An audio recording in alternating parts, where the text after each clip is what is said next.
This is An Infinite Path, spoken word essays by Niles Heckman, some of which go on to become our documentary short subject films, half of which release freely here through the podcast, all of which can be found through your support at nilesheckman.com.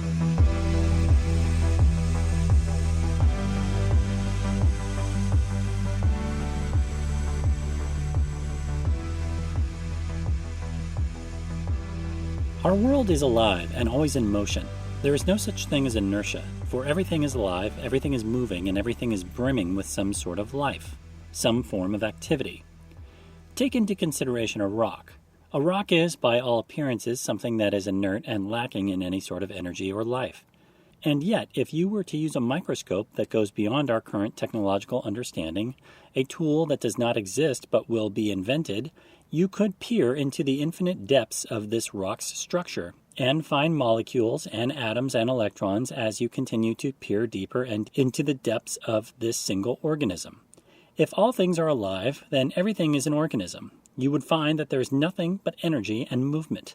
Nothing but perpetual movements of an energy that cannot be defined or understood as of yet. Perhaps it never will be understood, and perhaps that is truly a beautiful thing. Everything moves. Everything is in a process of movement and transformation. Everything is alive. Everything vibrates, as it says in the Kybalion. If we are to only look at what our eyes can see and discern, we would be forced to ignore the radio signals and electrical energies that flow throughout the universe, for they are invisible to us without the tools that we have fashioned from the materials given to us by this earth. What we see is not always what we get. Instead, there is an infinite reservoir of energy and data that is flowing all around us, and even more so within us. Wise women men have spoken of this reservoir. They have given it many names: prana, chi, life force. These names are fine, but they are somewhat also unnecessary, for names define and constrict. But when working with these kinds of things, one mustn't necessarily name, for it induces limitations of the worst sort. Fictitious ones. Here and now, we are going to be talking about a different kind of energy, or data, if you will, that runs throughout the perpetual currents of our world. Symbols are tools and are used to convey specific meaning, without using the same linguistic constructs that merely create further layers of complexity. You can use an endless stream of words to convey the idea of a broken heart, but by merely drawing a symbol with a heart, as we see it, with a line through the middle, we understand what it means and we can empathize, or at least sympathize with those feelings. Synchronicities are, in essence, coincidences that don't seem to have any particular meaning or connection to the whole of your life and your journey, but there is a feeling, a sensation that tells you that there is, in fact, a deeper connection and deeper meaning to what has just transpired. Both symbols and synchronicities serve as languages that convey guidance, inspiration, concepts, feelings, and a slew of other things. These languages are guided by an energy that is invisible to us, provided we cease to trust and listen to the rhythms of our heart. For if we choose to trust and listen, we find this energetic current runs through all things, and that if we merely ask a question or set an intention, however big or small, that we are surrounded by guidance, by inspiration, by connection, by feelings, and by a beautiful energy that speaks to us throughout the world we wander day by day. There have been many books, very good books, that have spoken of this idea before. To give a brief summary of those books, everything is a symbol and a synchronicity of some sort.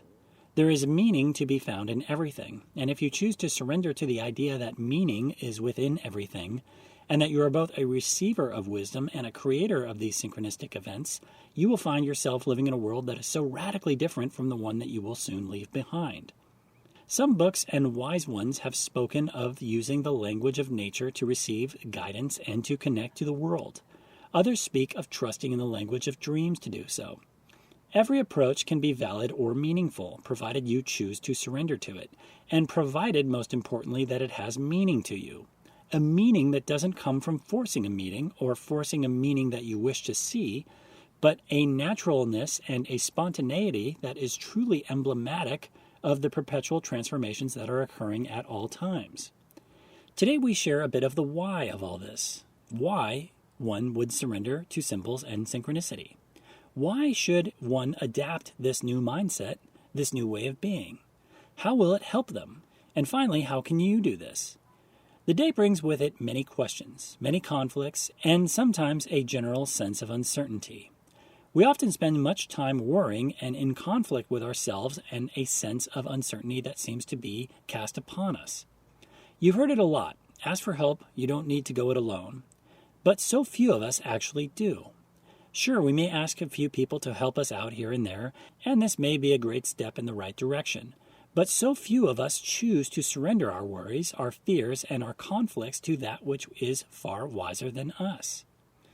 God, the universe, the divine, earth, world spirit, infinite spirit, the force, the collective unconscious, those are just some of the names that have been given to this power, this undefinable energy that runs through all things. When we surrender to it and when we allow ourselves to search without force, then we find ourselves in a process of transformation. Our eyes begin to open and we realize that we are being led on the greatest path that we ourselves can go on. Thus, we have only to ask and to surrender. This entails sending out a request into that which you have named. Let's choose the name World Spirit due to perhaps the images of trees and beautiful flowers and all sorts of other nature that it may conjure. Then you let go. Understand that you are being led, that you are being guided, and that it is taken care of, as they say. You can use this approach for many things, including that of the big stuff, big dreams, big wishes, big intentions. But for now, we focus on questions. For questions can be easy. If you set out on a question with a sincere intent, you may receive an answer. The world spirit may respond in a way that is easy for you to understand and accept, provided, of course, you open your eyes and make the choice to see, to really see what is being conveyed to you, in the moments which are past that initial point of sending out your request. When a friend of mine was a bit younger, he was conflicted. As most young men and women do, they meet someone and they fall in love with that person. And their dreams are filled with images that further cement the idea that this person, this loved one of theirs, could be the one, and that they are going to spend the rest of their life with this beautiful love of theirs. This isn't always the case, but usually comes a conflict, an uncertainty that takes over that particular relationship, and one person is left to wonder, should I end it? In this particular case, it was him. That very question was floating around, and it filled his mind and body with stress and tension that did him no favors. He did love her, and she loved him, but he also knew that, with suspicion she did too, that it was not going to inevitably last, and that they both had a much greater journey ahead of them apart. Still, he needed to know now that it was the time to end it, or if he should keep going for a while. His question was the basic one, something like this: should I break up with her? It was a simple question, yes or no. Once you've done that, you'll find it easier to ask bigger and bigger questions and to pick up guidance that you are always receiving. So he went on a walk. The good old walk, which we have spoken of before. The head clearer, the mind afternoon rebooter. It was a nice day, and he felt like going on a walk around the neighborhood. In the back of his mind, there was an intent to notice the guidance that he knew was being given to him, being conscious of these concepts, and he wandered the neighborhood. Throughout his walk, and it was only 20 minutes or so, he noticed several heart signs that were either drawn in chalk on the sidewalk or spray painted on the sides of various buildings. Then he began to notice several couples walking together in harmony. Finally, near the end of the little stroll, he saw a single red flower on a small patch of garden in his neighbor's front lawn. Just one flower, but it was red as it could be, and he knew through these signs that it was not the time to quit. Perhaps there were still some intricacies remaining, or perhaps she, the opposite party, was under a great deal of stress at work, or perhaps he just had a bunch of his stuff at her place. Sure enough, they spent almost one more month together, and after that had some great experiences.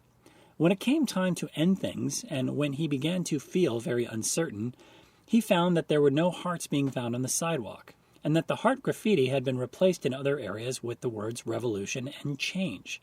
Finally, as he ended the walk on that particular day, he noticed a couple screaming at each other right in front of the home, and he knew that it was time to end things.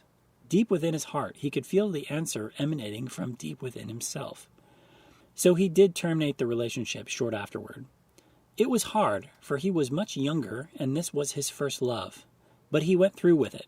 But he found ultimately it was the best choice he could have made due to numerous upcoming future life dynamics which were going on at that moment, and he was truly free to listen to his heart and to allow himself to begin and to surrender to the next great journey that he had yet to begin.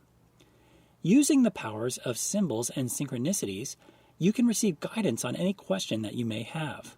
You can find yourself inspired and driven, and you can lead towards that which one might say is your heart's true purpose, and you can embrace and accept all the love, abundance, and beauty that is all around you. That, my friends, is the true reason why you might try this. You don't need to, nor will we say you should or probably should, for those words and phrases betray a view of the world that is static, inert, binary, and very much definitive, when, as we have seen, meaning is inherently fluid. And we are all beautiful, unique, and special beings that must allow ourselves to see what we are seeing out of our own eyes, and to be who we are, for there is nothing to fear, and there certainly isn't anything to be ashamed of. So how? Method 1. Send out a question. Just as he did with his question, all that is needed is to think of a question that is important to you, and then send it out. You can send it out in many ways, some of which are referenced in our Letting Go of Intentions essay. But here's what he did. He thought of a question and then thought to himself, I surrender myself to the guidance you are giving me, Great Spirit. And that was that. In the beginning, it may be wise to think of a single yes or no question. When it comes to larger questions that are more complex and more layered and perhaps more personal, you may receive a lot of guidance and a lot of sensory data that may be overwhelming, creating a small blockage which prevents you from listening to what your heart is telling you. Remember, the heart creates and guides you to the meaning of that which you have experienced and come into contract with. It does not matter what the internet says, what a book says, what a friend or family member says. In the end, your symbols are your symbols, and they speak to you and you alone. So allow yourself to embrace that meaning and that beautiful act of receiving that which has occurred. When you begin to ask bigger questions, it's always recommended going on hikes or walks and taking the time to move a bit slower, with less speed, and to walk through familiar spaces that you perhaps wander through every day. Instead of taking 2 minutes, take 10 minutes, and you'll find that there is a finite amount of wisdom buried beneath your perception of a space, and that it is always there. You just need to open up your eyes in order to see it. Other methods involve things like opening up a book to a random page and putting your finger on a random word or passage. If one does this a few times, they may find that a sentence or an idea is formed from this small act. It's also an exercise that can be done when choosing to embark on a new creative venture. Another method involves the act of walking and listening to the sounds that you hear and the way that they make you feel. Personally, I'm very visually oriented, so when I ask for guidance, I often find it in the form of images. But if you focus on a sense that you may be more attuned to, such as sound or smell or even taste, you will find an enormous amount of inspiration and guidance coming from that, as well as perhaps a further understanding of that particular sense of yours. Method 2.